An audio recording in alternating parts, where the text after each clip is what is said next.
इतना प्यार कैला पे हमके भूलैला कवन मतिया मरल बोल मोरे राजा कवन मतिया मरल से।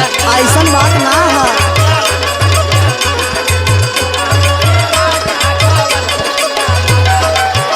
सुना राजा बोला तोहरा बदे घरे हम कितना झूठ बोल के आये तू ना मानत हुआ ना उ तो हमार कर जवा जानत हो। सुना तो से इतना मानी ला हम तोके का बताई। तोरा बिना सैया हम दिन रात रोवली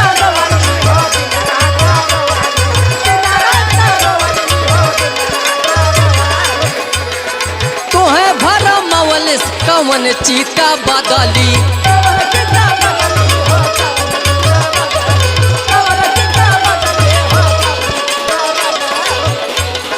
तोहरा बिना सैया हम दिन रात रोअली तोहे भरा मवलिस कवन चीता बदली फोनवा लगाई तू फोन काट दिहला कवन मतिया मरल बोला हमरे राजा कवन मतिया मरल।